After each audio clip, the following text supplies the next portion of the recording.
really, be as successful as you can with any type of advertising, one of the things that you need to know is who is your target? Who are you actually trying to reach? There are products that, can appeal to whoever, like toilet paper, right? And there are products that are going to fit a more narrow type of demographic.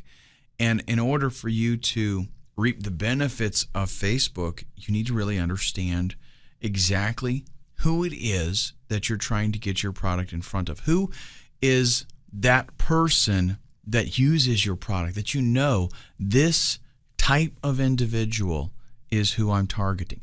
And it's best, really, if you can do it in such a way that you have in your mind one individual.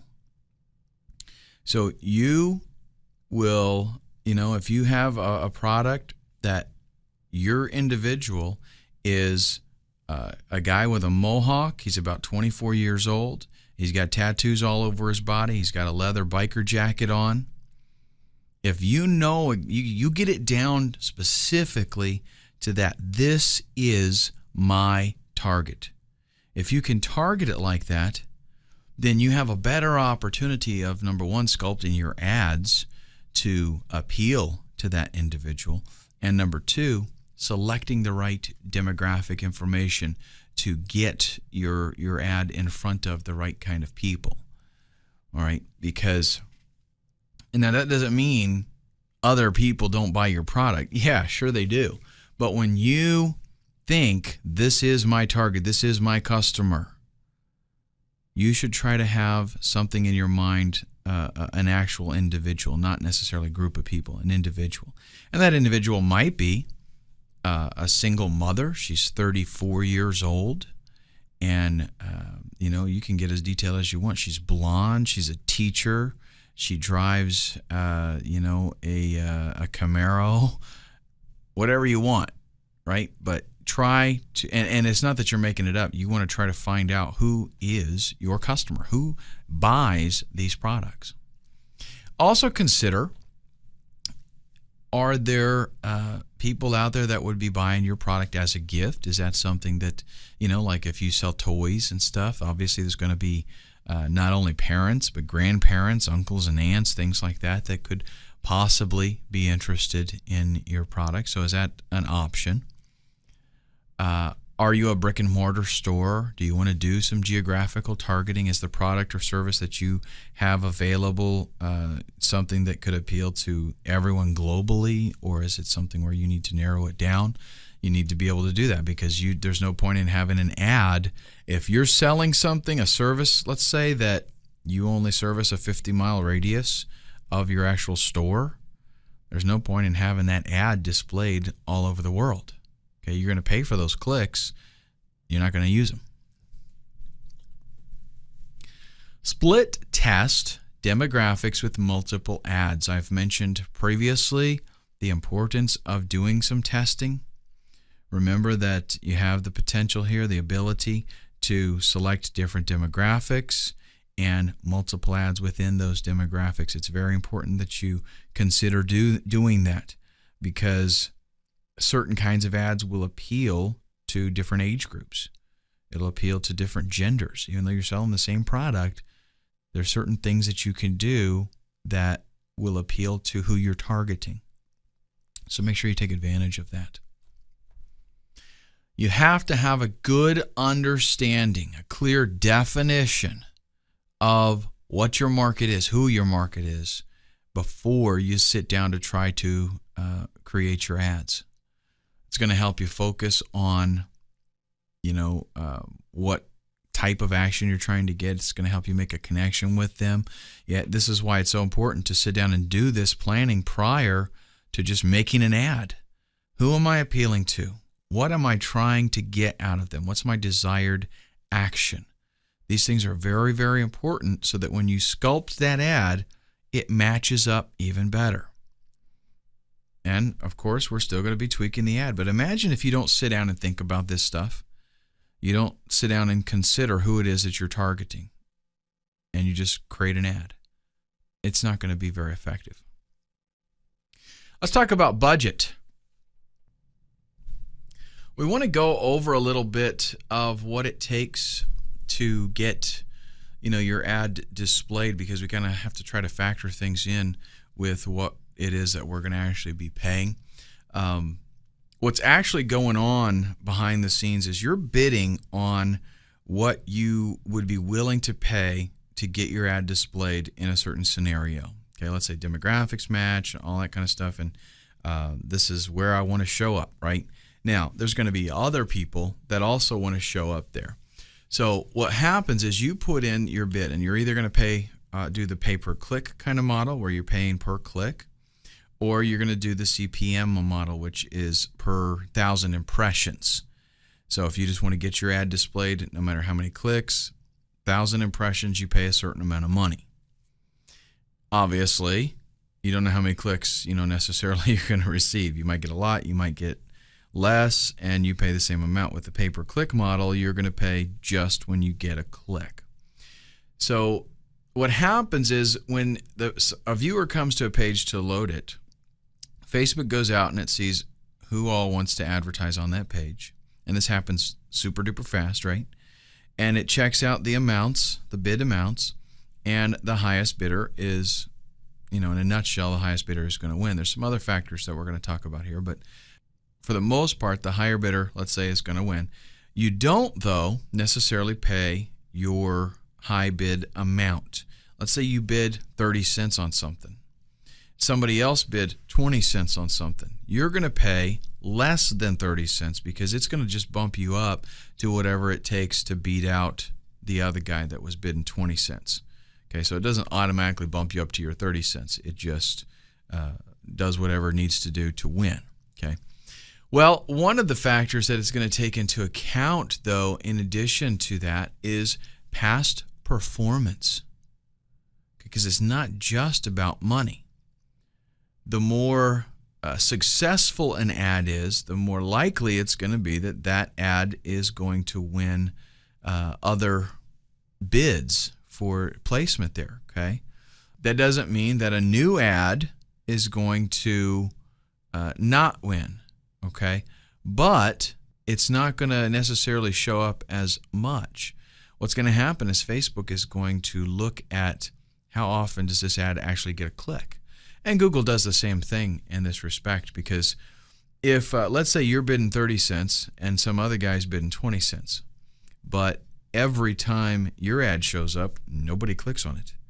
And, maybe 3 or 4 or 5% of the time, they click on the other guy's ad that's doing 20 cents.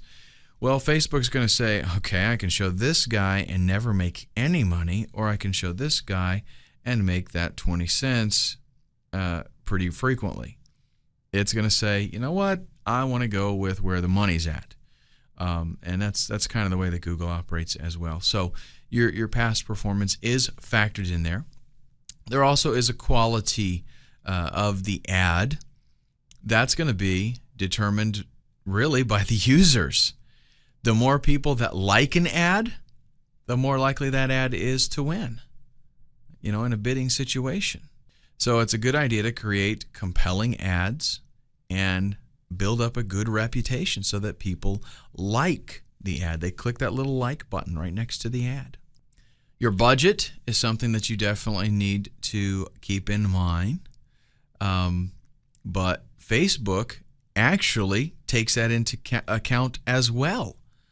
If you're, let's say your stated budget needs to be something that is well within your abilities. Okay, it needs to be something that you can afford. But you need to kind of factor out, this is how much money I'm going to spend on advertising this month, and set that dollar amount in your campaign. Are you going to possibly run multiple ads at the same time? Maybe you're going to hit different demographics, and you want to have multiple campaigns going. If that's the case, you've got to divide up your budget for every one of those campaigns, right? If you say, I'm going to spend, $200 this month on advertising, and you're going to run 4 different campaigns, that means $50 a piece. So you need to make sure that you have that entered in there correctly so that your campaign, it matches up. And let me give you a little bit of a technical tip here to help you maximize your revenue here. When you first start out with this, you don't know necessarily what ads are going to do well, right? So what you can do is you can lower your bid amounts so your ads aren't going to show up as much. But once you start to get some stats, you'll be able to tell, okay, yeah, this ad is outperforming these other ones. You might not be getting a whole lot of traffic because you're trying to be careful, right, with your money. Well, so all you do then is once you get some good stats there, you can say, okay, this is the ad that works better. Then go ahead and amp up your bid amounts and get your ad out there more. But now you know you're using a more effective ad. So that's a good thing that you would probably want to consider doing. Also, the campaign duration. How long are you going to be doing this? Okay. A lot of times ads, the whole campaign thing, it takes a little while to get rolling and start seeing some revenue, start seeing some profitability. You can start seeing, man, in just a couple of days, I'm seeing sales increase dramatically. Great. But you have to be able to watch that campaign, be willing to tweak some things and not expect that you're going to be getting instant sales that day. Okay, it may happen, but it may not. Then we want to consider our bid amount. How much is it worth to you to get clicks? As a business owner, whatever you're promoting, you have to understand that there's going to be a point that something is profitable and that beyond that, it becomes unprofitable. Let me give you a little bit of a scenario here, a little example. Let's say you're an affiliate marketer and you're promoting this product. Let's just say it is 16 gigabyte thumb drives, okay? And you will make $5 off of the sale of one of these thumb drives. Well, that's very unlikely because I think you can get these for $20 now, but we'll use that as an example. If you know that out of 100 people that come to your landing page, one person will buy that thumb drive, then you can say, it is worth to me to spend $5 to get 100 clicks. Right? That's like your break-even point. So if I have to spend $4 to get 100 clicks, or in other words, 4 cents a piece, then fantastic. I'm good with that. I'm making some money. Okay, I'm profitable. Well, if I have to spend $6 to get that traffic, not worth it to me because I'm losing money. So there are some things you need to factor in. You have to try to, hopefully you can get some data to estimate at least how much traffic you need to make sales, and how, like, if you can tell out of 100 clicks I make $30, then you can run the math and you can decide what it is worth to you to bid on different scenarios to get that traffic. You have to figure that out. You have to calculate it. I can't tell you bid this amount. You have to figure out what it's worth to still be profitable to you. Now we have also bid ranges. Winning bids are selected based not only on the bid amount, but also the quality of the ad and how well that ad has performed in the past, right? Well, Facebook is going to give you suggested bid ranges to kind of help you win the auctions and get a placement in there. The thing is that a lot of times those ranges are going to be a little bit higher than what it would really take to get in there, okay? Maybe there's going to be a niche that you can get into that doesn't have a whole lot of competition, and you can bid low and still get plenty of placement and not be paying a bunch of money. If you find a niche that is very competitive on Facebook, they're going to give you recommendations, and you might have to go with those recommendations to get placement, and you might even have to bid higher in order to get placement and beat out others. So that's something that just happens. So it doesn't matter necessarily the bidding range that you select. You want to take the time to follow up and take a look at your results. What are you actually achieving? Did you set your bids too low and you need to bump them up? Are they way too high and you could still get placement by lowering them? You have to track that stuff. Take all of this stuff into consideration when you start to think about what you're going to be spending, what you're willing to spend on your advertising on Facebook. In the next video, we'll take a look at some rules and tips.